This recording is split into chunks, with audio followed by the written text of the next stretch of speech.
Cambridge and with Sean is a Weirding Way Media podcast. Remarkable!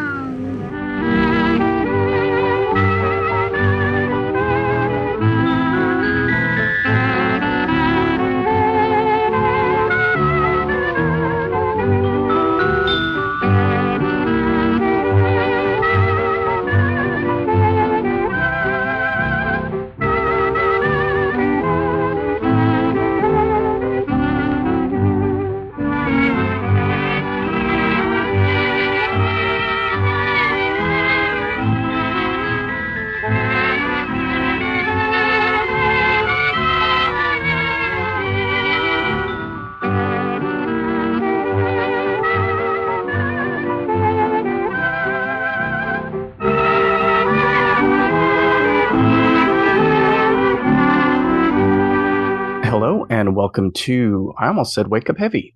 Hello and welcome to Cambridge and with Sean, a podcast by two weird guys about the weird things that they like. I am Mark Bigley, who also hosts Wake Up Heavy Recollections of Horror. And with me, as always, is Ronnie Zerigian, otherwise known as Skelevator on YouTube. Excited to be here. We got a lot of fun things to talk about. You got anything from last time to fix or add to before we start? No. As I do. The last episode was epic, man. I'm sure there are little things, but when I was listening to it again, I didn't catch anything. Yeah, I cut most of it and did my fixes in the episode. I realized I left out a couple things. Oh, yeah? One of them being a correction from earlier in the show, and I don't remember which episode we talked about sandwich shops, but I, for some reason, said that the packing shed had been on Peach and Tulare, which I know is not right, because that's where Easterby is. It's on Peach and Kings Canyon. Kings Canyon again, that long strip of... Kings Canyon's going to show up quite a bit in our conversations, I think. So I goofed on that, and then I mentioned the Freakies in the Burbs. Yeah. And I knew this, but they had brought it back in the mid to late 80s. Ah, that's why. Kind of changed most of their names and made them aliens, as opposed to, I guess, just little monsters or whatever they were supposed to be. And so that's most likely why it was in the Burbs. It wasn't like they found a 13-year-old box of it or something. It had been reissued pretty recently. Oh, that... I don't know why I'm correcting this, but the Bob's Big Boy Popsy thing that I got from Funko, you can't record a message on it. It just has, it's got a little button on it, and it pops up this bubble, thought bubble or cartoon bubble over his head that has a phrase like, "You're awesome," or something like that. That's cool. I reread the description. I'm like, how did I get that from that? Either way, that's cool. Yeah, it's pretty cute. The cause contest actually ended on December 1st, not December 2nd, like I said a couple of times in the show. I think I got my notification on the 2nd. So one addition to the discussion on Hostess. Yes. This hadn't really come to mind. I just remember finding that image that I sent you that has all of the icons. And I mentioned zingers on the episode because we still get those pretty regularly, especially the raspberry coconut ones. Yeah. And I always loved those as a kid. And I'm like, wait a minute, did they have an icon for zingers? I don't remember seeing that in any of the old vintage stuff that I looked at. And so I looked up vintage zinger packaging and went, oh yeah, they weren't even Hostess back then. They were Dolly Madison, and the Peanuts characters were their icons. Oh, shoot. That's crazy. Thank you for reminding me of that. I'd forgotten about that. I don't know when that change happened. I don't know when they got snatched up by Hostess or what. I mean, we ate them when I was a kid and only remember them as being Hostess snack cake. Right. It must have happened maybe early in the 70s or something. But I also do remember seeing Peanuts iconography along with them. So that's cool. I found that interesting that they were missing from all the Hostess stuff. Yeah, that's crazy. I wonder, would you want your characters to be associated with sugary snack cakes? Maybe Charles Schultz. Do you think he was happy with that?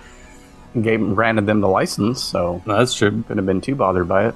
Got the check. Paid off his mortgage. I did think of 2 addendums just now as you were talking. There is a new Serial Monster character just announced, I saw that. and she is like a zombie or something. It's a new female character. It's cool that they're adding a female character. I have mixed feelings about it because she could be a zombie. She could be a Frankenstein monster. It's hard to tell what exactly she is. She feels like an outlier. I'm surprised they didn't go with like Bride of Frankenstein or something like that. She feels like slightly anomalous. Yeah, I saw the posts on that, and I was like, oh, they're hitting the Monster High crowd with this. Oh, yeah. He looks very Monster High. Yes, thank you. You're absolutely right. Maybe that's what this is about. Yeah, they want to tap into that market. I can see that now. That makes a lot of sense. Which is fine. And Yeah. they're bringing back the Monster Mash cereal, which just bears no appeal to me whatsoever. All the cereals mixed together just sounds disgusting. No, the box art might be awesome, though. Well, and they've gone back to that very angular, pointy, modern aesthetic for all of them, including the new character, and I don't care for it. I mean, I'll still buy Count Chocula when it hits the shelves. Oh, and another thing I found funny is how often we say that we're not heavy Funko collectors, and we sure mentioned them a hell of a lot last episode. I know. We always want to say they're just like filler. They serve as filler, but I picked up a Funko the other day. It was Colin Robinson from What We Do in the Shadows, who's like, he's my favorite character because he's an energy vampire. Yeah, that guy's great. We all know energy vampires. Yes. I feel like I'm an energy vampire sometimes. So I really, I love Colin Robinson. I couldn't resist. And so sometimes that's the only place where you can find a character that you enjoy. So Yeah.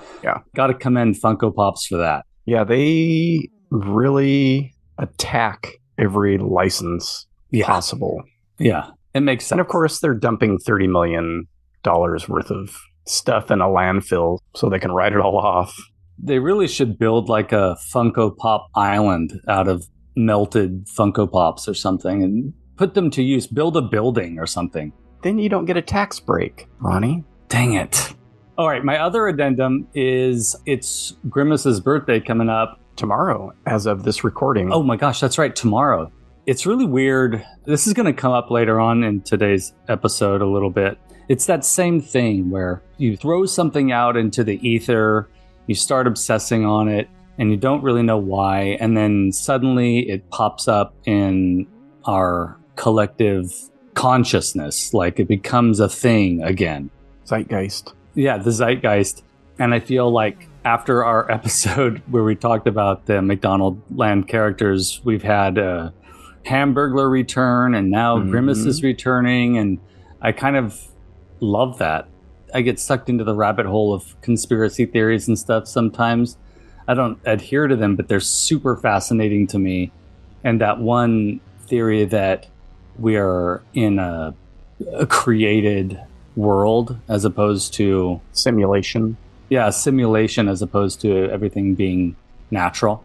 When we have those instances, that's when I'm like, man, I do feel like they are not just listening to the phones, but they're also just listening to our thoughts, which is crazy to me.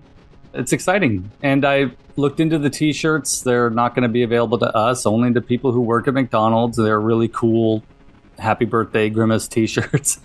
I might have to just find one on eBay and get it that way.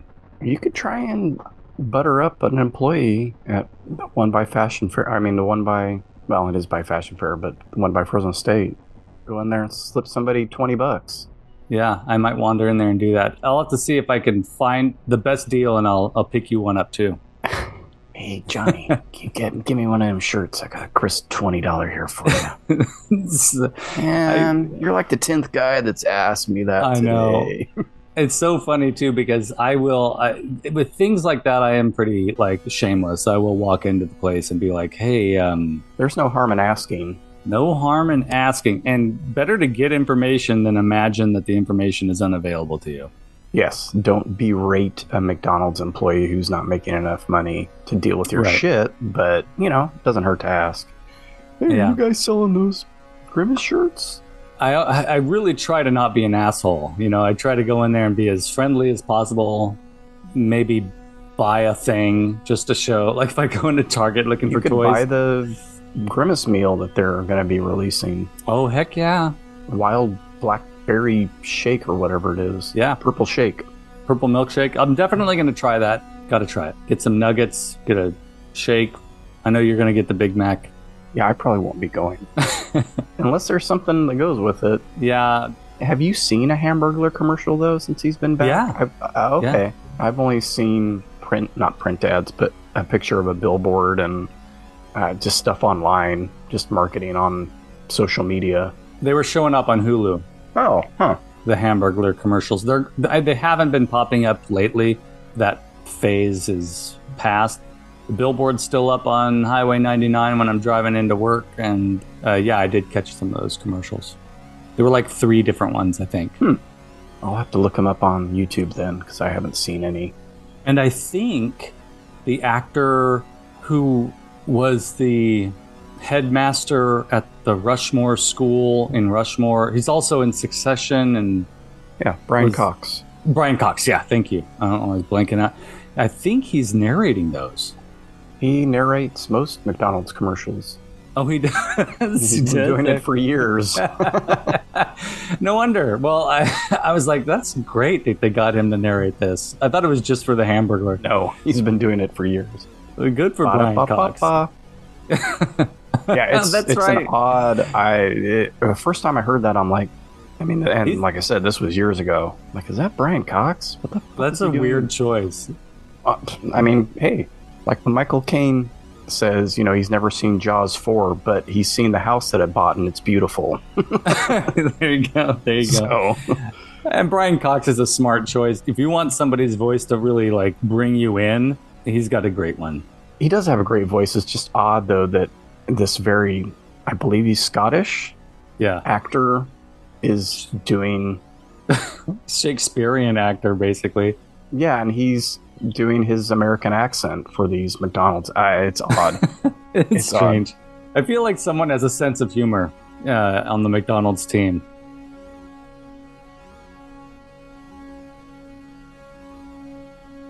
Alrighty, let's dive into this, dude.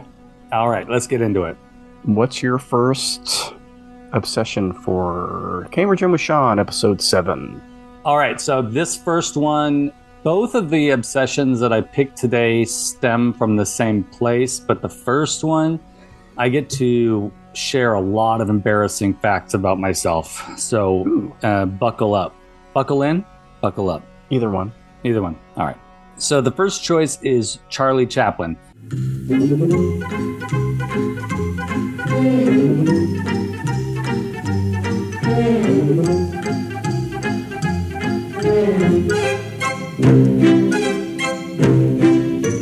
When I was little, my aunt's best friend and roommate used to record, what was it called? Nick at Night. Nick at Night. We didn't have cable, but she did. And she would record the Nick at Night old-timey comedy film stars. They would show Three Stooges, Laurel and Hardy, Marx Brothers, silent greats like Buster Keaton and Charlie Chaplin and Fatty Arbuckle and all kinds of crazy stuff they would show. I believe it was Nick at Night before they started doing like music and stuff that I'd watch later on in high school. But she would record those things. I think they did music. They had like a... Nickelodeon? Oh, maybe it's Nickelodeon. Well, that's what Nick at Night is Nickelodeon's. They had a late night in high school. They had like a late night alternative music video hour. I don't remember what it was called, but that's how I first was introduced to the Pixies and Nirvana and Sonic Youth and Suicidal Tendencies and all kinds of great bands. Anyways, previous to that, they used to show like late night silent and old-timey stuff. I got really into old-timey comedy radio. So this is sort of the same intro for my next one, but I'll jump into Charlie Chaplin now. Speaking of the zeitgeist, speaking of like an odd cultural phenomenon that occurred in the early 90s. I had sort of paused. I got into horror films and sci-fi films and stuff, so I stopped my old-timey comedy movie obsession and went into that stuff. And then it started to come back around 91. Maybe I saw a poster or something like that, but when the Chaplin movie came out in 92, it was almost like they were reading my mind. They, again.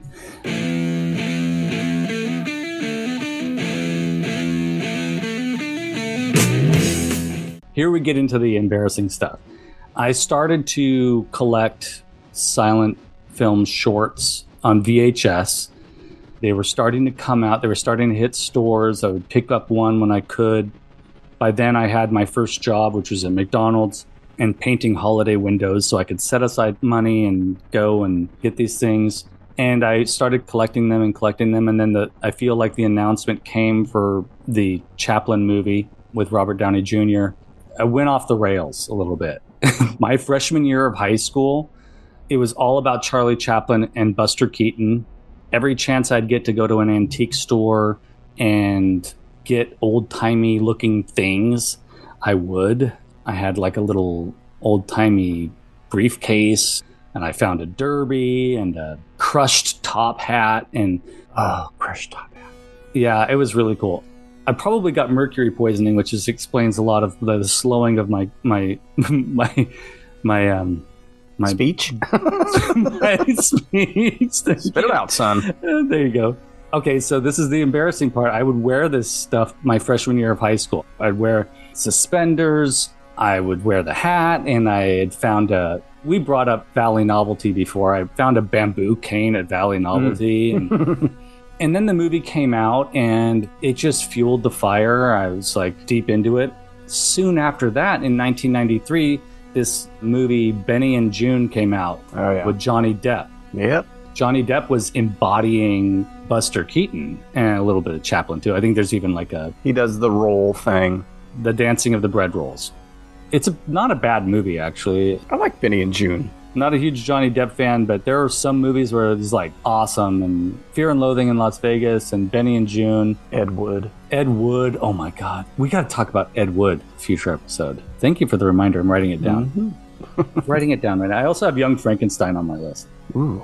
For me, that movie, it embodied everything that I was going through at the time as a freshman in high school and early sophomore year of my high school experience. I was deeply obsessed for a span of about 2 years with Charlie Chaplin. My favorite movies of his were the shorts and The Kid. To this day, when I watch The Kid, I get choked up, man. That's such a masterpiece. I love that stuff. I still, to this day, get a craving for it. I hear the music he would compose for his later films, and it's just so good. He was a master of his craft. I don't mean to throw in Buster Keaton here too, but Buster Keaton deserves his own episode for me. I discovered Buster Keaton through Charlie Chaplin. Mm-hmm.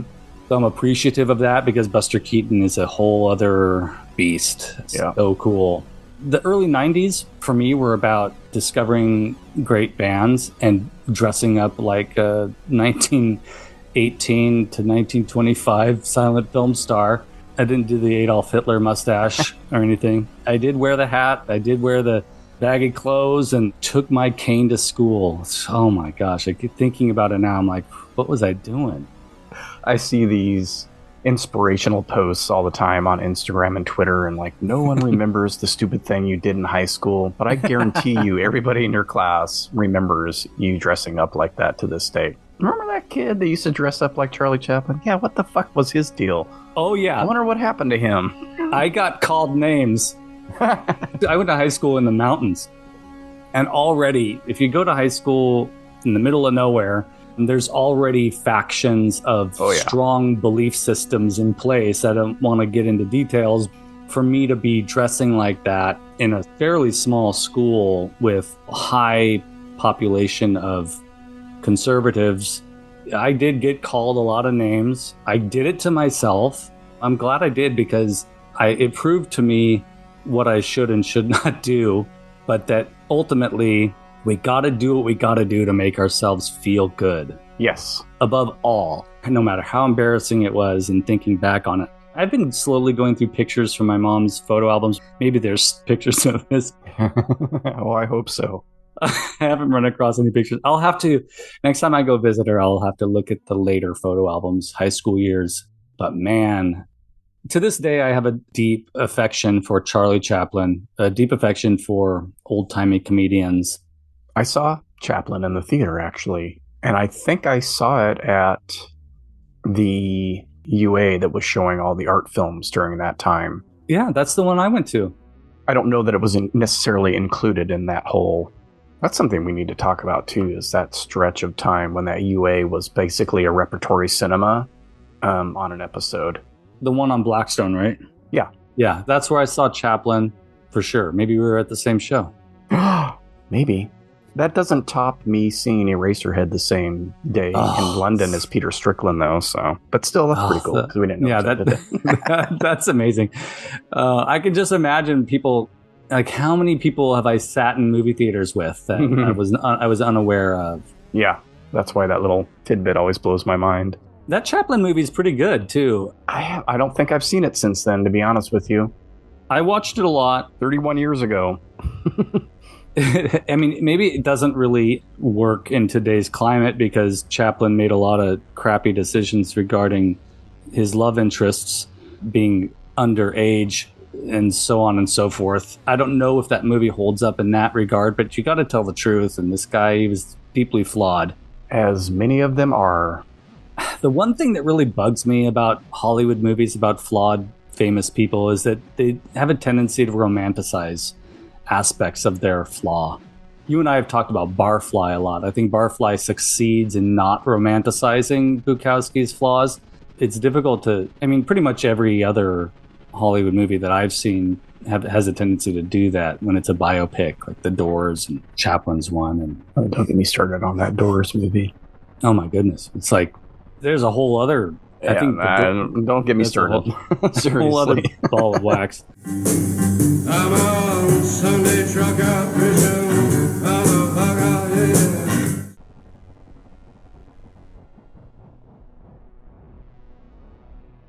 yeah. How about you? What's on your list? This kind of ties in with what you're talking about today, and I recognized that when you mentioned what you were going to be talking about when I asked you, and I was like, oh yeah, it's an interesting counterpoint to me because all of those guys that you've mentioned, I never got into as a kid or even as an adult. And anytime anybody would talk about loving the Three Stooges, and this comes up because of the Evil Dead films, and and I think Mike and I even talk about this on that episode of Wake Up Heavy, as those movies in that original trilogy get more Three Stooges-esque, yeah, the less I like them.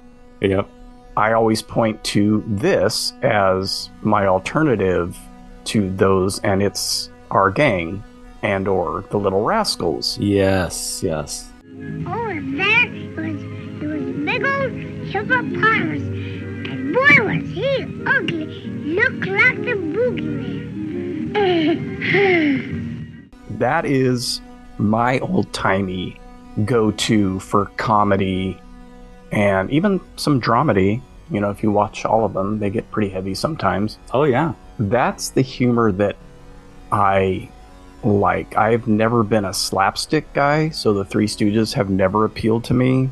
And not that Chaplin or Keaton or any of those guys were necessarily slapstick, but the Marx Brothers and Three Stooges are kind of the antithesis for me of what the Little Rascals are. So this was just one of those things that when I was growing up, and I don't know how much this extends into your childhood because you're a bit younger than me, it was constant. They were on Channel 26, which was our Fox affiliate back then, when Fox wasn't really a channel. It was a local channel in most markets. This was one of those shows that was on constantly. I can remember watching it on the weekends. I think it was on the Al Radka show, which will come up in a minute here. Part of that Saturday morning chunk of cartoons and stuff, I believe. But I also remember watching them when I was homesick from school. So they were on in the mornings. Mm-hmm. But I also remember watching them when I would get home from school. This stuff in syndication, which is still a thing, back then it was really a big thing, especially for a TV station like 26, where that's pretty much all they did was get syndicated shows. Oh yeah, I remember watching Our Gang and Little Rascals on Channel 26 for sure. These stations buy these packages of films or shorts or cartoons, which is also why, they would have all those Shaw Brothers Kung Fu movies. It's because you buy this big package of stuff to syndicate. Once you buy that, you can just keep showing it. And boy, did they keep showing it. I watched it religiously. I think that was one of the things, probably from a very young age too. I mean, like kindergarten age, if not younger, I would sit and watch Our Gang. It's just funny to me how, as a kid, you don't really think about when it was made or... No, yeah. I don't think I had any idea that these, and also with cartoons the same sort of way, like Looney Tunes, that these were things that were made to show before films. These weren't made for TV. I didn't recognize that. I thought these were old TV shows, in the same vein as I Love Lucy or something. Not realizing until decades later, when you went to a movie, you would see cartoon shorts, you would see these shorts, you would see all this other stuff, serials, all this stuff before the movie played. Yeah. They kind of do these days. Sometimes they'll show one of those Disney or Pixar shorts before a full-length Disney movie. You don't go to a theater and sit and watch a 20-minute Our Gang short these days. You go and get bombarded with ads and stupid trivia that's also an ad and all this other garbage. So anyway, I mean, it was constant, but it was also, since this was the time before streaming or even VHS or anything, you had to wait until something came back. So the few favorites that I had, I would always hope that they would re-show. So that, again, is another part of the miracles of syndication. And the ones that really stick out for me are Spanky. I think it's just called Spanky. And it was his second appearance in the series. And this started in 1922. So in the silent era, these started Hal Roach Studios, who also did Laurel and Hardy and a bunch of other stuff. And a lot of those comedians are in episodes, I call them episodes, but are in, Our Gang shorts early on. Spanky appeared in 1932, so 10 years after they started, and he was like 3.5 years old. It's incredible. Yeah, when he started his career. I didn't realize this until doing my little bit of research, but the one that I love, which I think is just called Spanky, where he goes bug hunting. For heaven's sake, Spanky, what on earth are you doing now? Burger! Was his second appearance on there. Also, from what I read, they took part of his screen test and kind of smashed it in and made episodes out of it. I watched a little bit of it this morning. You can kind of tell where they did a lot of clever inserts and stuff, but I was like, hey man, it works. And dude was just a natural. And so Spanky was my guy. I loved Baby Spanky. It's on YouTube, so in various different forms, but if you just look up like Spanky bug hunting or Spanky's first or second appearance, you'll get this little clip of him hunting for a cockroach in his bedroom with one of the Petey's. I'm not sure how many Petey's they had gone through, and that's the dog that has like a target eye. Yep. And then taking a bath. It's just the most delightful thing in the world. Yeah, they're great. As the story progresses, his brother, I guess, and a bunch of the Our Gang kids are putting on a performance of a play of some sort. Spanky and his brother's dad has stashed a bunch of money in the house, like hidden all this money, and Spanky finds it and ends up throwing it out of the window. And of course, all the kids run to collect it, blah, blah, blah. But it's just funny how when I want to express my desire to buy something, I use that meme of him chucking out the money out of the window with his little tam o' shanter on. Oh yeah. All dolled up. I mean, it's just They're, you can buy them, and some of the episodes are on Tubi, but it's hard to tell. It doesn't show you which ones are on there, and I kind of just want to see the ones that I remember liking a lot. But that one, his second appearance, and then one from, I think, 4 or 5 years later, maybe not that long, but there's one called Mama's Little Pirate, where they hunt for buried treasure. Oh, the best. It involves this giant. If you watch that episode, I mean, this guy, and of course these are all little kids, but I know they do some stuff with perspective and things as well. And he looks genuinely like 10 feet tall in this. Even when the kids are around him, it was a tall actor, but, not 10 feet tall or anything. But I just remember having my mind blown by that. And knowing well enough that, it was made well before I was born and all that stuff. That's one of my favorites. And then another one that involves Spanky is when he's babysitting, kind of left in charge of another group, a whole bunch of kids. There's one kid that all he says is remarkable. Remarkable. And that's something that has stuck in my brain, almost 50 years. That is remarkable. Can you say anything but remarkable? Yeah. I love a Pete say it. Remarkable. Something that and this comes up pretty regularly, anytime I hear the word Isthmus, I think of a line from Our Gang. I say it comes up pretty often because we watch Jeopardy every day in my house. And there are a lot of clues that involve an isthmus of one sort or another.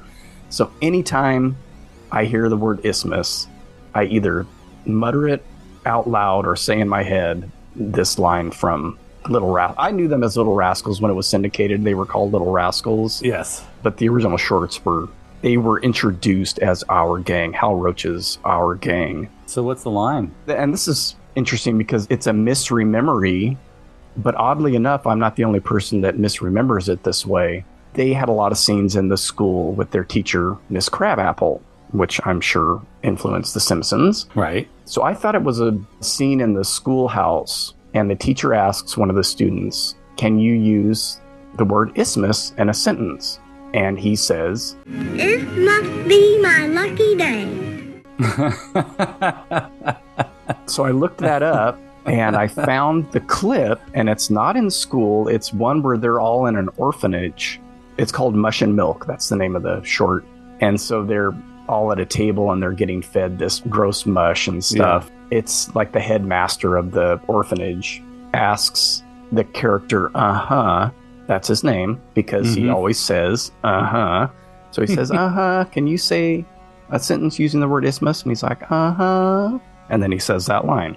The other thing that I found when I was looking it up is a post on Our Gang message board, and the guy was asking, what's the name of the episode in the school where the kids are giving all this misinformation to the questions that are asked, and people are like, no.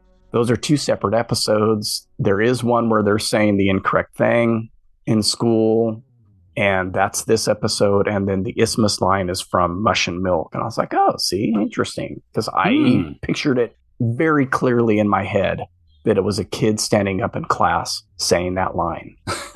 I love that line. Can you give me a sentence with the word isthmus in it? It must be my lucky day.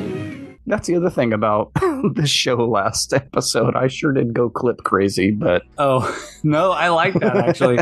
In listening to it, I was like, every time a clip would pop in, I'd be like, I'm so glad Mark put that in there, because it helps provide perspective, and it's fun. It is fun. It's fun finding them and putting them in, so... Yeah. Alfalfa was my favorite from the show, and he's sort of like a lot of people's favorite. I know that. I just got such a kick out of that kid. And funny... My memory of Channel 26 and those episodes coming on, it was always a Saturday. I feel like they were between the cartoons and action theater. And I feel like there would be an episode of Little Rascals or Our Gang, and then also an episode of The Three Stooges. I kind of learned to like both of those through Channel 26 as well. I know you have mixed feelings about Three Stooges, but... Yeah. They were there right next to each other in my memory. And I think they used them as filler between things, if something didn't quite make it, which is still done today on cable channels. HBO or something will throw in something in between movies to get to 12 o'clock or 1:30 or whatever. So I'm sure they did a lot of that. And I'm sure these were cut to pieces. The original, I think for the first 10 years or so, the shorts were 20 minutes, and then they ended up being 10 minutes or so. Mm-hmm. I'm guessing that a lot of those 20-minute shorts got cut. Yeah. And which makes sense because there was a lot of filler, and it was a case of, you've got all these kids, they're not reading the scripts and going, they did it a different way where they suggested the things to them. And of course, in the silent era, they could just say, now do this, now do that, now do this. Right. Once sound came along, it was more like, give them the basics of the story and let them go. So they improvise as little kids. Yeah. You mentioned Alfalfa and Spanky and Alfalfa and Darla and Stymie and Buckwheat and Chubby were a lot of my favorites. Froggy was a favorite anytime he showed up. Just listening to him talk. I don't have no money, and besides, it's too hot in here. There's a great Stymie scene where he's trying to finagle ham and eggs from a kid. That is one of those things that's burned into my brain. And he was a very talented kid as well, like Spanky, and very natural, and delivers some lines that just absolutely floor me. I knew ham and eggs couldn't talk. Well, let's say hello to my stomach right now. And there's a urban legend of the curse of the Argang kids, where people think that, they all ended up destitute and drug addicted and suicidal. And there were instances of that. There were through the years, and it ran until about 44. So for 20 something years, they went through a lot of kids, 40 to 50 different kids. So it wasn't always Spanky. Buckwheat leaves at some point. Stymie leaves at some point. They went through, I don't know how many Pete the Pups. And, there were some people that went on to big things. Jackie Cooper was one of the original. I think he was before Spanky came around. Jackie Cooper in Superman. When we watched Superman for the first time, my dad said, "That's the kid from Little Rascals." Mm-hmm. I was like, "Oh my God!" It was one of the first times I realized, as a youngster, how similar someone can look as a child as they do as an adult. Was through Jackie Cooper. Yeah, and I always used to get him confused with the guy that plays Mr. Ullman in The Shining. I always thought that was Jackie Cooper. It's another, he wasn't one of the Argang kids. He was an actor that had been around for a long time, and I forget his name right now. The actor who played Mr. Ullman was Barry Nelson. Then the other one, of course, is Robert Blake, was one of the later Argang kids. I think I actually realized that pretty young, and I don't know if it was because of Beretta being on TV around the same time. Right. But I was aware when, and I think he was called Mickey in the Argang shorts. It's like, God, that kid looks familiar. We won't get into too much into Robert Blake, but I mean, he went in to have a pretty long career. Yeah. And then Butch, who, and this always confused me until recently, because, they would just play these shorts out of order, and the kids would age in front of your eyes or go down in age. Spanky's 10 here, and he's 3.5 hunting bugs here. And early on, the actor that played Butch played a character named Tommy. And when he was Tommy early on, he was like a spoiled rich kid and always going after the affections of Darla, who Alfalfa liked and would sing for. And then later on, he was morphed into a bully, and he had a sidekick named Woim. So worm, but Woim. Yeah. And which always reminds me of the bullies in A Christmas Story. And I've told this story on Wake Up Heavy. When I was in second grade, I always thought of her as a teacher's aide, but she might have been a student teacher who was getting her credential and working in our class. She somehow had an in with Al Radka and his show that was on every Saturday morning. And so our class ended up going there and performing skits on his show. And his cameraman was Tommy Bond, who played Butch Oh, the Little Rascals. that's so cool. You mentioned that being able to recognize somebody, and he Yes. looked exactly the same. He even wore the old page boy hat. Oh, that's so He was great. chomping on a cigar the whole time we were there. I think he was pleasant, but having seen him as that character so many times, and just by his face being craggy and cranky looking, just assumed that he was just a mean old guy. I love that. Yeah, weird. And if you look him up on Wikipedia, it mentions that him ending up in Fresno and working for that station. That's so interesting. That's cool. Kind of the opposite of you. The slapstick and the physical comedy of the 20s and 30s has always appealed to me. Now, I haven't returned to episodes of Our Gang or Little Rascals as much as I've returned to Charlie Chaplin and Buster Keaton and the Marx Brothers and the Three Stooges and Laurel and Hardy and all that stuff. But now I really want to go back and watch those episodes. I'm 95% sure that if I just randomly pick an episode of Our Gang, that it'll bring back memories for me, because those images and scenarios are just burned into my brain. It's delightful. I mean, just watching that 2-minute section of the Spanky thing that I watched this morning just brought me immense joy. Yeah, that's awesome. I've bookmarked a couple other things on there. I want to watch the Forgotten Babies short, which is where the kid says remarkable constantly. Remarkable. Yeah, because I think the whole short's on YouTube, and then some of the other ones as well. They're a joy to watch, and I'm serious. Watching that kid hunt bugs and take a bath is It's so good. Immensely pleasing. Yeah. That sounded odd, but you know what I mean. He's just a joy. He's a natural, and it's remarkable. Amazing. It is remarkable. Remarkable.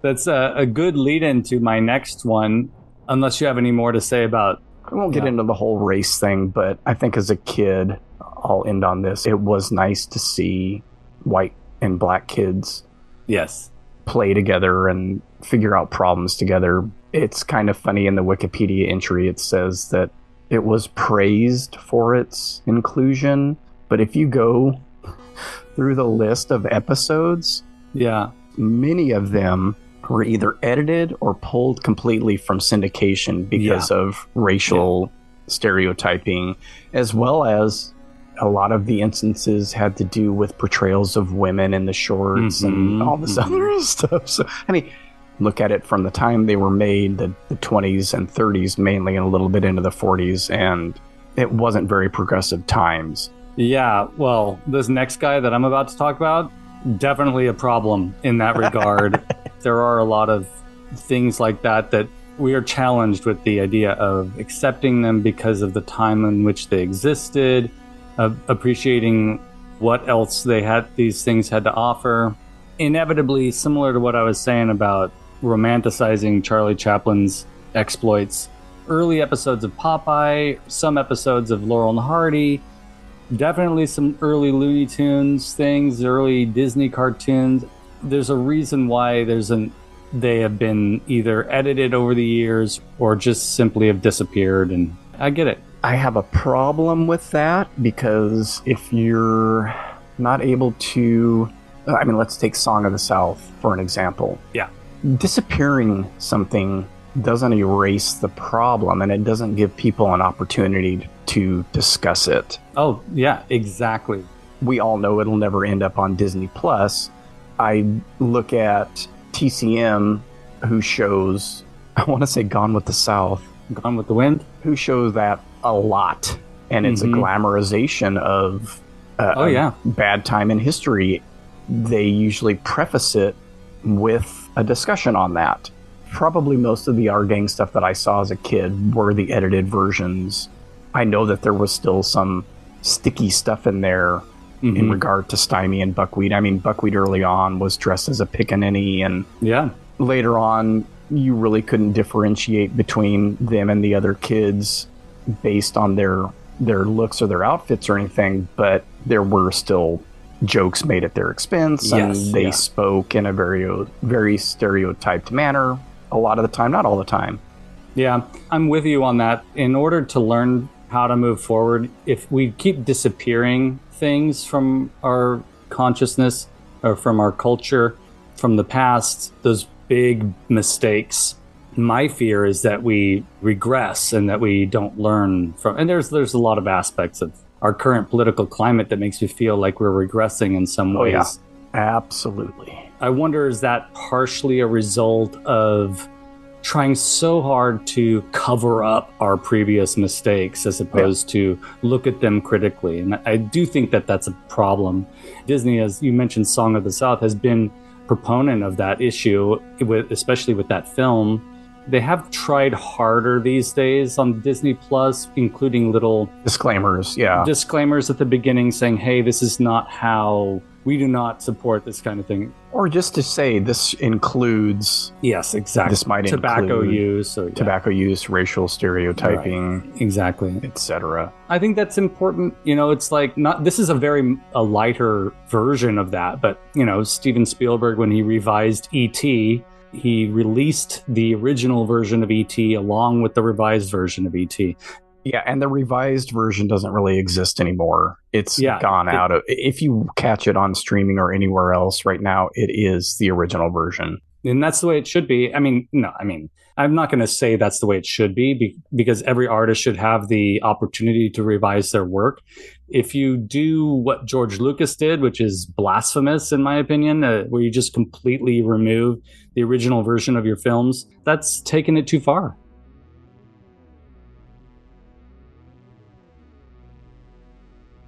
So get into your next guy, your problematic guy. Speaking of this guy, he has barely been touched by this problem that we're discussing right now, which is that people going in and adjusting his previous work. It's almost like he's sort of flown under the radar in that way, and I'm kind of glad for it. I watched many of his films when I was going through my early comedy obsession as a kid, and they never really resonated with me, even though I thought he was fascinating. So I'm talking about W.C. Fields. Are you drinking? No, I'm not there. I was thinking. I was fascinated by him. I would see his ventriloquist dummy at Arthur's Toys. There was something unique about that guy, even though he just looked like a normal guy, aside from his red bulbous nose. He just looked like a guy you could possibly see at the store, aside from his old-timey outfits. I didn't realize the brilliance of his comedy style until later on. In fact, I rediscovered him when I was working at a video store in my late 20s, late 20s, early 30s. I just gobbled him up. It suddenly clicked. And I want to thank Larry David for having the show Curb Your Enthusiasm. The moment I sat down and rewatched The Dentist or It's a Gift or The Golf Specialist, I realized that W.C. Fields was the first Larry David. He was the first comedian to never get a break, always something going wrong, the world working against him, hating everyone, including kids. That reminded me of something else, too. One of the first gifts I got as a very, very young kid, I must have been like 4 or 5 or something. I don't know. I'm just going to say 5. When I received this as a gift from a family member. I don't know who gave it to me. I don't know why it was given to me as a gift. There was this book that came out, and it was all of W.C. Fields' lines where he explains how much he dislikes children. And the name of the book was I Never Met a Kid I Liked. Was this a subtle hint from your relative that they hated you? I think... Here's a book. Why I Hate Kids. The acerbic sense of humor on my mom's side of the family is probably part of that. And part of the reason why I appreciate W.C. Fields so much. I'm fairly confident it was a relative giving it to me as a joke. And I had no idea, though, because I would read those lines, and once I was reading them, and I would really enjoy that book, but it always kind of flew above my head, like, oh, it makes sense that this guy doesn't get along with kids. That's kind of funny. In rewatching his films, you realize there's a lot of inappropriate humor in regard to his relations with women and his place in society as a white male. Then you watch Curb Your Enthusiasm and you realize that's exactly what Larry David is doing, and how important it is for us to see how shitty people can be. Turning that appropriately into a joke is why W.C. Fields, for me, is completely brilliant. Probably why scholars have only barely touched his work as far as being critical or going back and editing it and for public consumption and stuff like that. The Dentist is a wildly inappropriate short. Have you ever had this tooth pulled before? No. And it had been edited. That's the one that I know of that had gone through editing. I have a version of it. The Criterion Collection put out the original version of it. It's, you know, it's inappropriate, but it's nothing like you haven't seen by today's standards. Mm-hmm. But back then it must have been like, oh my goodness, he's pulling this woman's tooth out and she's straddling him and has her foot in his pocket. And yeah, I mean, it's just like no innuendo is coming from him. Huh. He's just fed up. He's just trying to get this job done. He hates her. And yet it's sort of a sexualized interaction. Well, that sounds brilliant. When I think about you and I over the years and our sort of banter, I can see we've sort of been, you and I over the years have sort of been Statler and Waldorf a little bit. I didn't like it. What do the avocado think? It's the pits. When looking at the world, like you're looking at the world critically, but also humorously. And I feel like you and I have always understood each other. That acerbic sense of humor makes sense for us and probably why we are such good friends to this day. Because nothing should go without some sort of critique, in my opinion. Oh, I thought you were going to mention the inappropriate sexualized interaction. That's how I thought you were going with that. No, I was like, I'm not sure No, I'm talking about acerbic sense of humor. That's hilarious. No. That doesn't sound right. W.C. Fields is tapping into that Statler and Waldorf for me as a kid. I always appreciated Statler and Waldorf, though couldn't really articulate why. The fact that a family member gave me I Never Met a Kid I Liked as a gift, it just goes to show that nothing should go without critique. Nothing should be protected from humor. So W.C. Fields, in my late 20s, early 30s, I just dove deep into him. I watched everything. I'm fortunate. I worked at a video store that had everything. I was able to just sort of ingest it all. There are a few films that are better than others. Some that you could tell he's sort of getting tired at the end of his life, and maybe his alcoholism was getting the better of him. But I mean, he was making movies for decades, so every era has gems. There's always something brilliant there, and it's just a matter of time before people rediscover him. Now that I've mentioned it, it's going to enter the zeitgeist. There should be a resurgence of interest and understanding like what he was making commentary on and how important that is in retrospect. Yes, because our show has that much. I'm telling you, it has nothing to do with our listenership. It's just really, it's like entering it into the air. Is like that's basically it. We're just saying these words, and then suddenly I know that by the end of this month, something weird will happen. Like the company that made those ventriloquist dolls will start re-releasing retro-style ventriloquist dolls based on old-timey movie stars. Something like that's going to happen. Or maybe there'll be a new Mego W.C. Fields.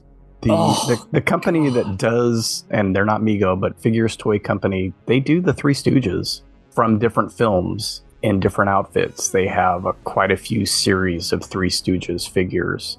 I've seen those. And if Mego came out with, or any company that could release these, came out with Mego style, W.C. Fields, Charlie Chaplin, Buster Keaton, Laurel and Hardy, Our Gang, like any of those, I'd be a sucker for it.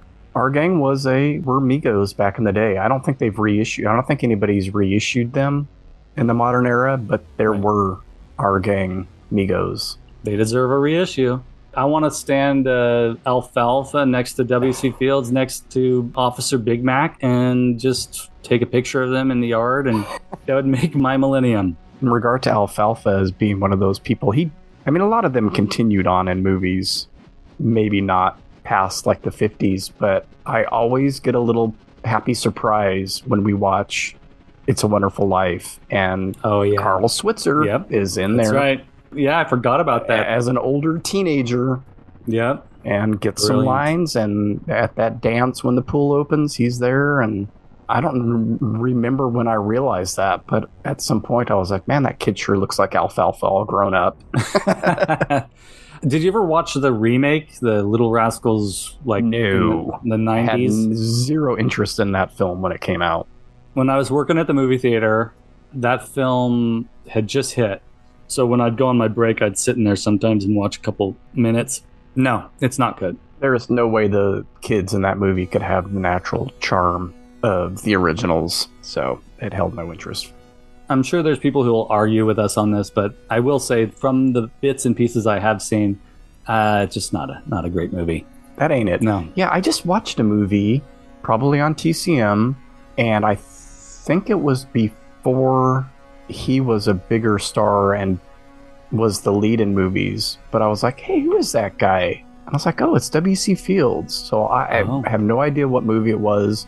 It was an early role, and he was sort of just a side player. Yeah, he's one of the few of those old group of comedians that I actually like because of that acerbic humor. Yes. And it's not necessarily slapstick. And it's 100% cerebral. It is all about the dialogue. There are some slapstick moments. Right. Of course, because it was...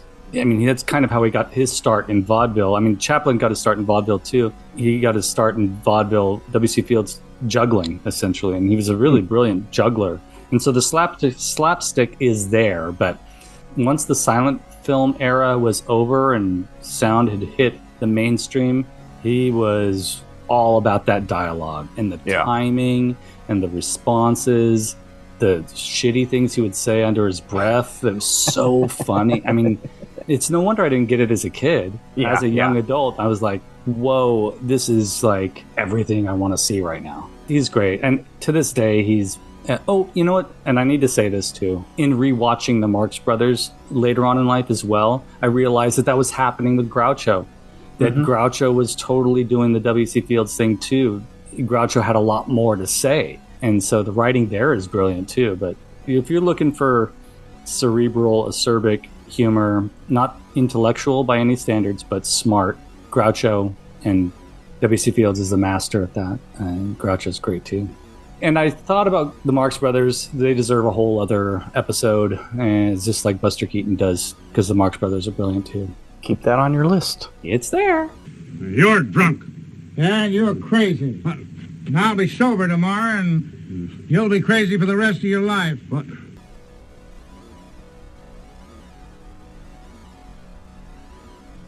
This is a little bit of an outlier for this episode, but he kind of connects with W.C. Fields in sardonic humor in a way. And this is one of those oddball things that I remembered as probably on our first episode. One of the things I jotted down while we were talking. Oh yeah, remember that. You got to remember that. That was a big deal as a kid. And that is Garfield. Oh yeah.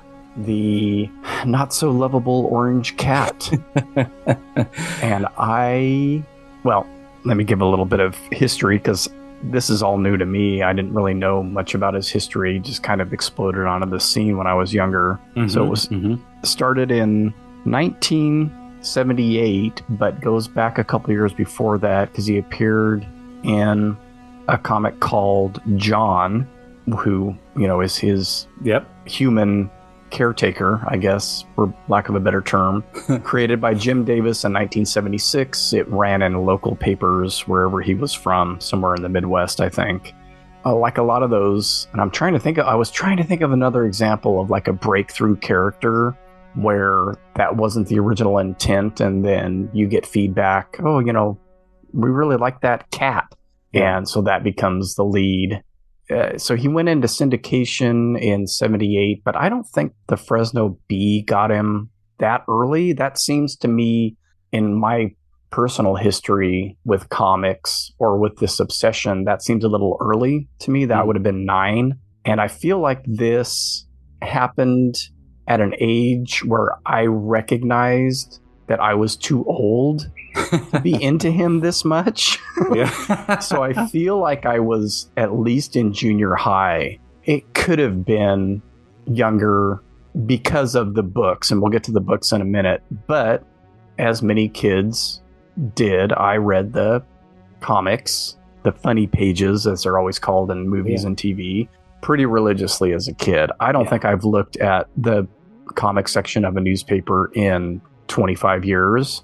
Well, it's certainly not the same now. Once Calvin and Hobbes and Far Side ended, I had no interest anymore. Oh, we got to do a whole episode on Far Side. Those are two that are on my list as well. Yeah. Whenever he first showed up, or whenever I first discovered him in the Fresno Bee, I was immediately hooked. It was mainly about his character design. And then I slowly got into the humor of the strips, which was very sarcastic. Yes. Garfield is a sarcastic, sardonic character, a selfish character, which can be funny and belittling to pretty much everyone around him. Hates everybody. Yes. Kind of like W.C. Fields. That's right. That's perfect. I remember trying to trace him, trying to draw him on my own. Yep. So a lot of it was the character design. In 1980, and again, I don't think I was in on this from the beginning, they started releasing Garfield books. The interesting thing about those, and I didn't realize this until doing my research for this, because it seems like that's how all comic strip books are done these days, but they were the first to use a landscape format as opposed to a portrait style format. Yep. Longer vertically than horizontally. That is due to Jim Davis, the creator of Garfield, saying, hey, why don't we do them this way?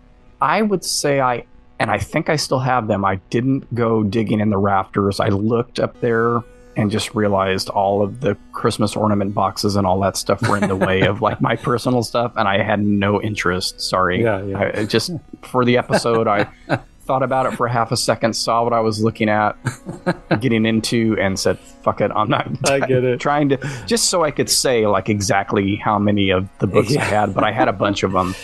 At least 7 or so, could have been more, because they released them twice a year. So there would be a release. The first one was released in September of 80.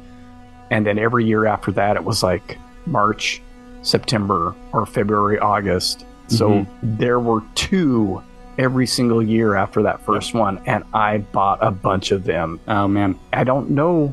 I think it's the sarcastic humor that pulled me in and his design. But it's one of those things that at a certain point just absolutely fell away completely.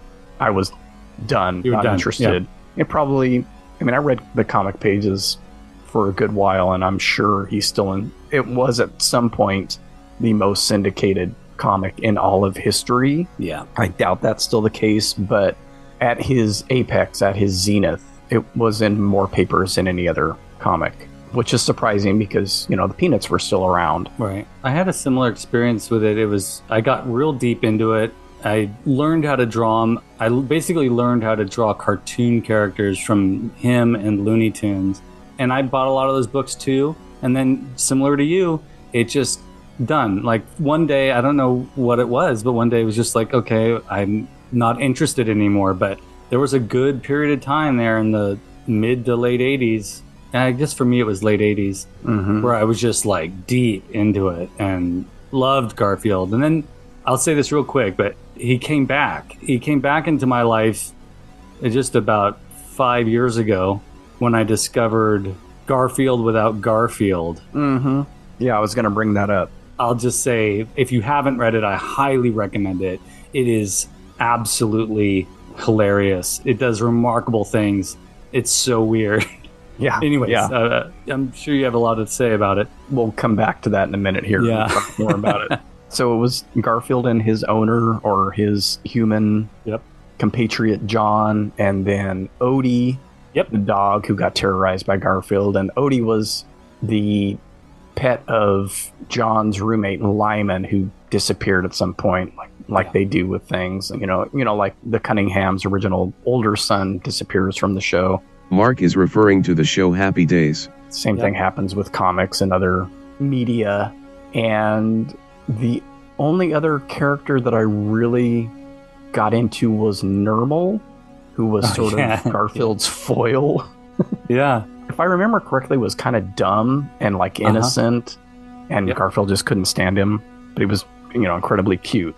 I don't know which books I had. I know I had a bunch, but here are the first 10 titles, and you can kind of get the idea of what they were going for here. Yeah. So the first one was Garfield at Large, then Garfield Gains Weight, Garfield Bigger Than Life, Garfield Weighs In, Garfield Takes the Cake, Garfield Eats His Heart Out, Garfield Sits Around the House, Garfield Tips the Scales, Garfield Loses His Feet, and Garfield Makes It Big.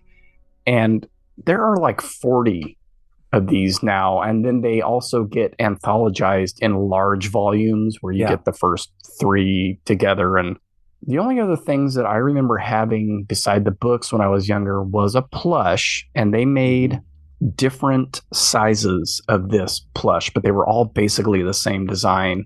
I'm not sure which size I had. I think I had the 7-inch or maybe the one above that, but there were like 7, 8, 10, 12-inch plushes. So I had that, and that was styled after his earlier form where he still walked around on all fours, because at some point he goes bipedal, as does Odie, which I'm not really that big a fan of. I don't think I really recognized that as a kid when it happened, but having those early books and seeing his evolution of design where he's really big at the beginning and more crudely drawn, like a lot of these things, and we've talked about it with the mascots and other stuff, where everything gets rounded and cute and sort of loses some detail, because he used to have squinty eyes and sort of heavier jowls, and I remember this, almost Jabba the Hutt-esque in a way,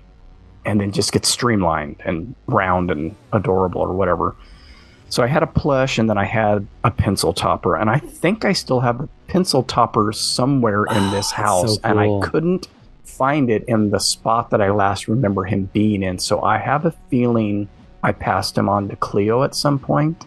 And God knows where that is now, because if you were to take a peek into her room, they would just be absolutely horrified, because it's a disaster area. That's how it goes. About a month ago, I was at Target, and guess what was on the shelf in the NECA section but a Garfield with suction cup hands and feet. That was so huge for us in the late 80s.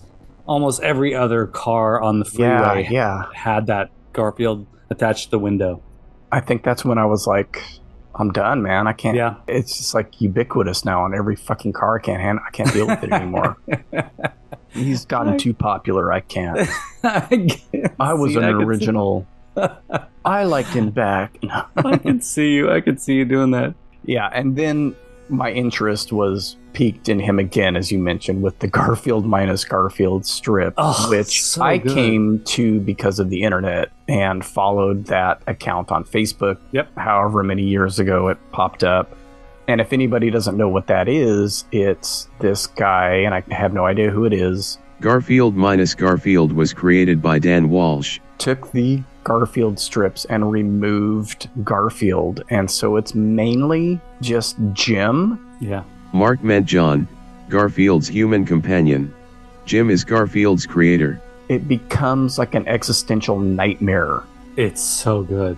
If you read like a bunch of them in a row, the speech bubbles or thought bubbles are still there, but it's basically Jim interacting with either nobody or some more of the minor characters. His thoughts and or speech still kind of makes sense in a horrifically bleak way. It's brilliant. And then they released a book, and I think the credit still applies to Jim Davis. Yes. As far as he's the author of the book. Whoever this guy is just came up with an absolutely brilliant. I'm laughing right now. The laughter is genuine. I can't recall an exact strip from the Garfield Without Garfield book, but I have the book.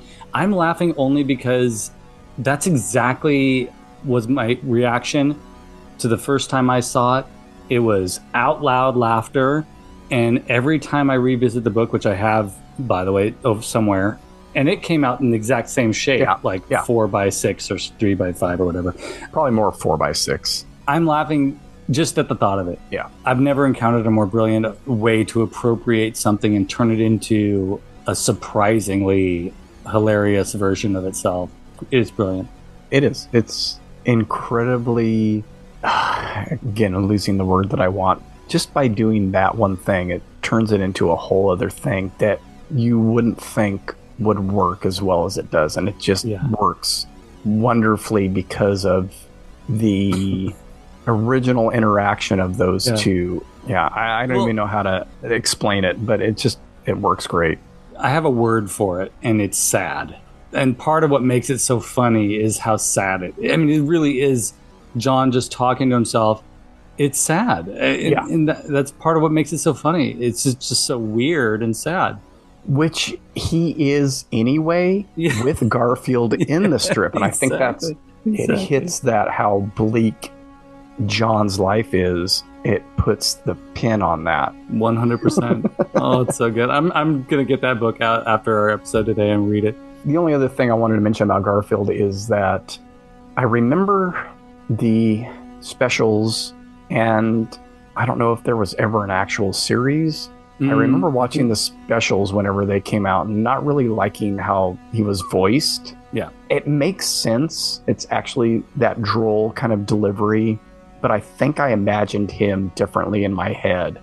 And then the movies with Bill Murray, I've never even watched. And again, I think it's a matter of, I've never seen them, but I've seen the house they bought, and it's beautiful thing with him as well. Like, he probably made a shit ton of money for doing the voice of Garfield in those movies, and they paid for rounds of golf. I did watch about the first 10 minutes of the first Garfield movie. I had the similar reaction to the specials too, which is, it didn't quite work in that way. There's a unique quality to the comic strips, even up until the very end of those, that the movies and the specials didn't have. The format works. Yeah. Yes, exactly. I wanted to like the Garfield movie because Bill Murray, it's like I pretty much like almost everything he's done. Saying that I could only get about 10 minutes in is saying a lot.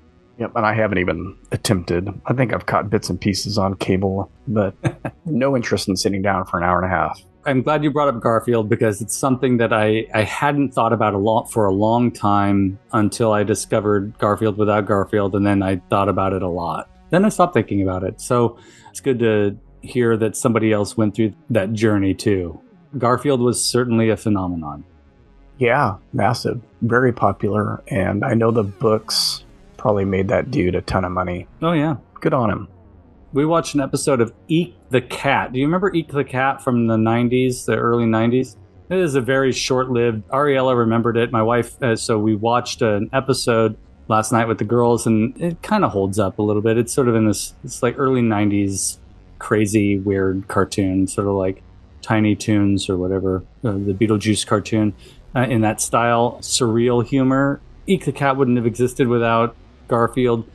I feel like Heathcliff wouldn't have existed without Garfield. Some people might argue with me on that one, maybe. Vice versa.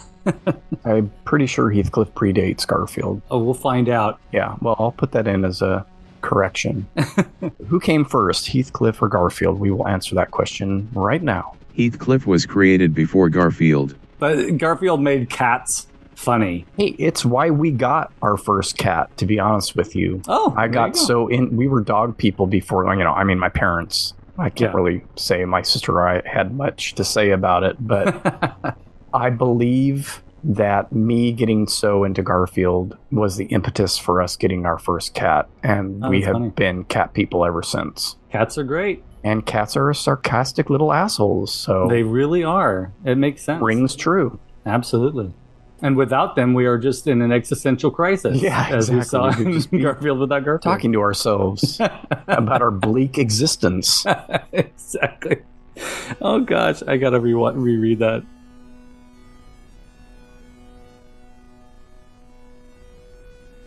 Okay, Ronnie, so let's pretend that this is a surprise for people. What is your local place for this episode? Oh, man. Without consulting with you, I chose this place that was pretty iconic for me as a kid here in town in Fresno called Pizza and Pipes. I did a little research and found out that it was a solely California thing. Oh, were there others? Yeah, there were others. There was one in Santa Clara and Sacramento, a few other places. The guy who started it, his name's Bill Brewer. He started it in 1962. There were franchises, but I don't believe it left California. I think there were only like 6 locations, 5 or 6 locations. Right before this episode started, I said, so what did you pick? My subconscious is like, what'd you pick as a local restaurant? Because I had already picked a restaurant, even though it doesn't have to be a local restaurant. And you laughed because you're like, what'd you say? How do you know it was a restaurant or something like, why would you say restaurant? Yeah. You said restaurant. And then what did you say to me? I said it was Pizza and Pipes. I was like, holy shit, that is so weird. And I told you that I picked that. It hadn't been on my list until recently because I don't usually drive down Shields. But we did a couple weeks ago, and I mentioned the Clovis Antique Mall or stores in reference to what we talked about last time. To get out to Clovis from where I live, you take one of the freeways here through town. You go down Shields to get there, and Shields and First is where the Pizza in Pipes was. And it was in a real funky...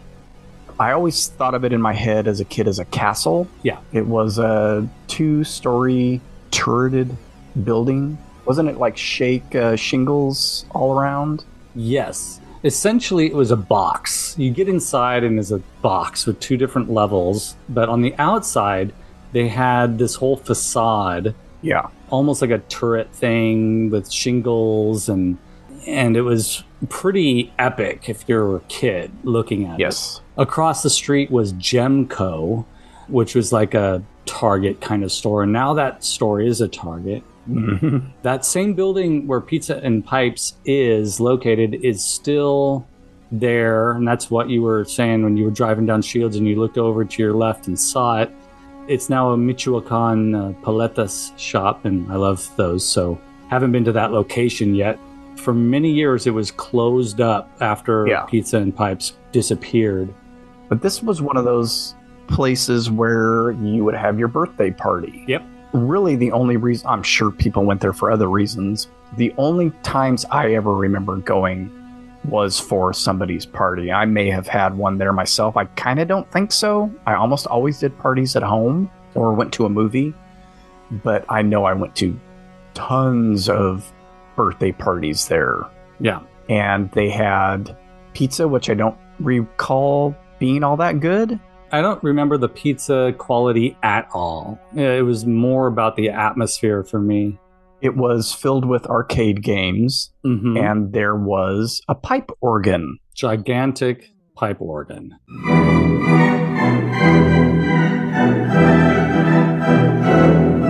That's where you get pizza and pipes, and the pipes were pipe organ pipes, and somebody would sit there probably wondering to himself the whole time, how did I get into this mess? Exactly.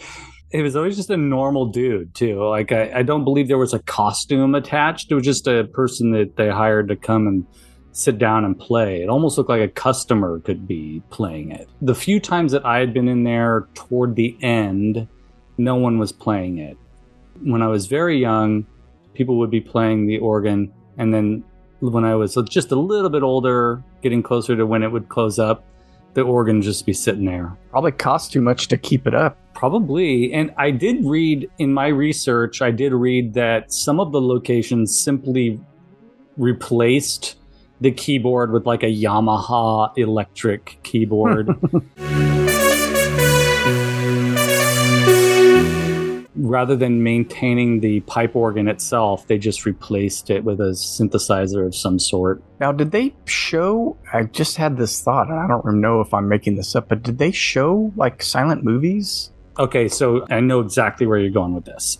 I had to dig into my brain There was a Pizza Hut on Blackstone near Fresno City College. They would play Our Gang, Little Rascals, Three Stooges.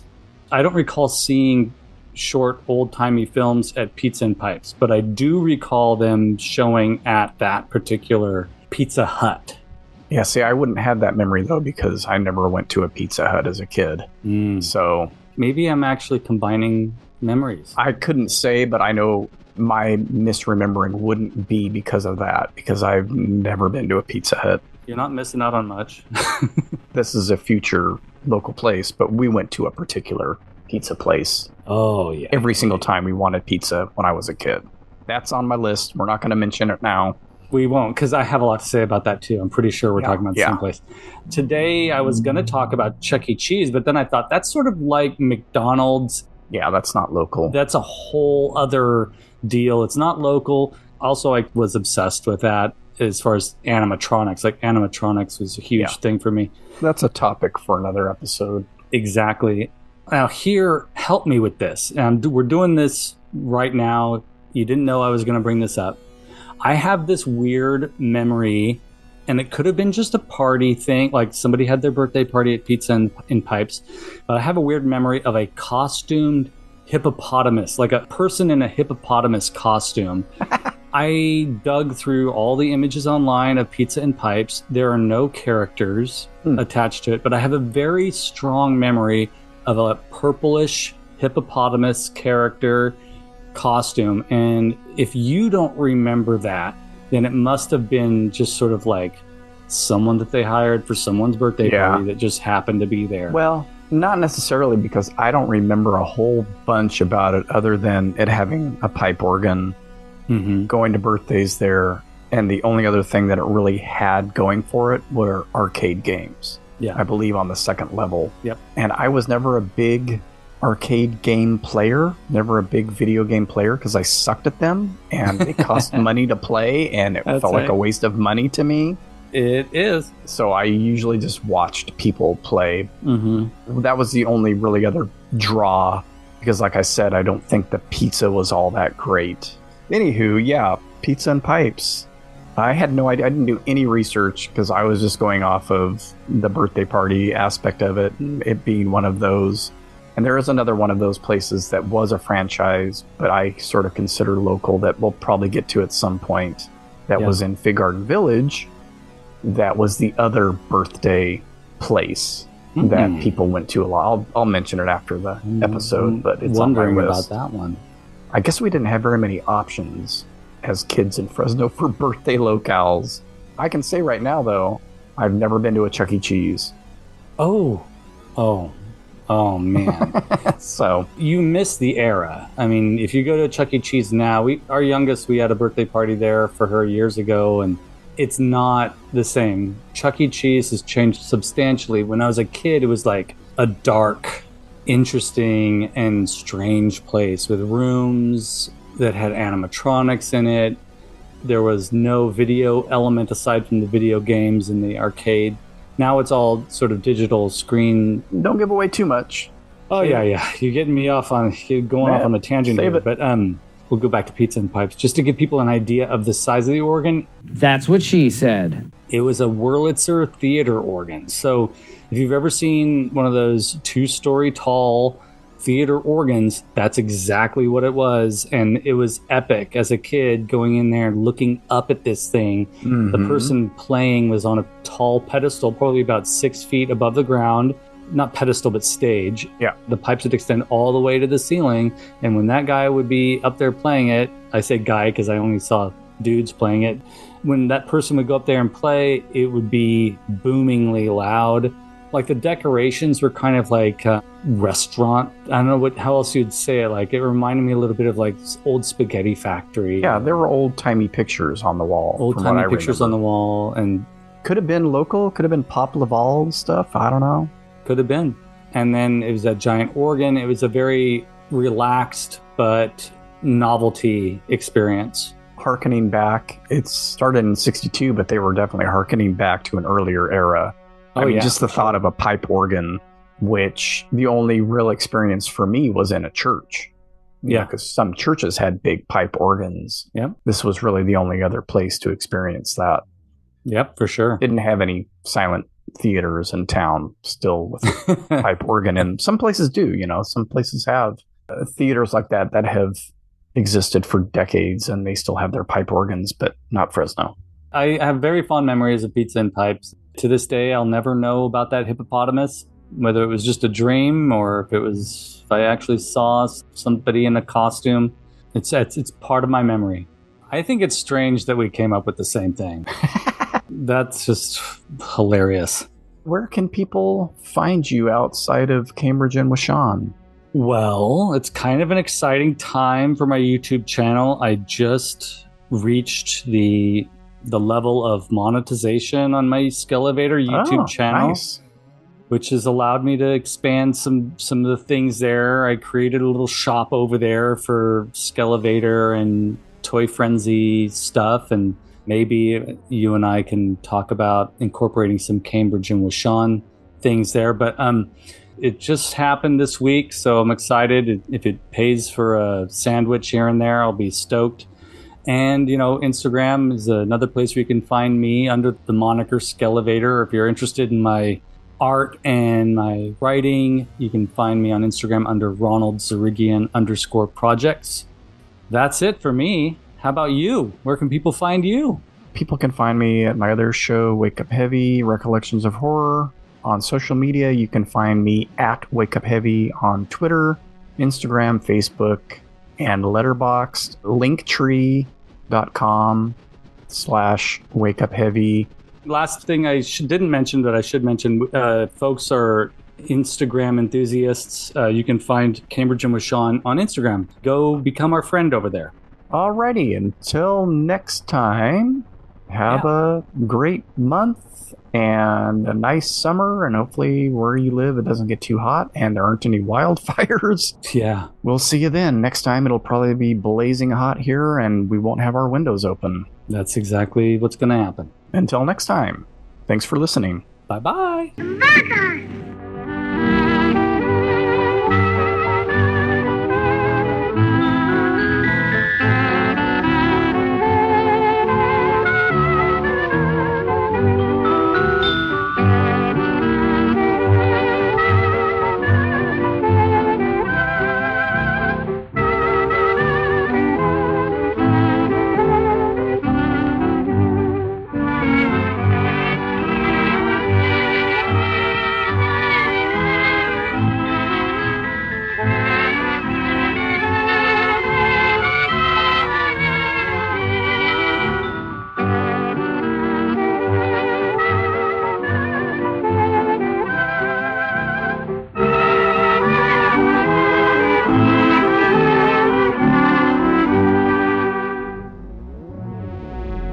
Cambridge and Washawn is a Weirding Way Media podcast.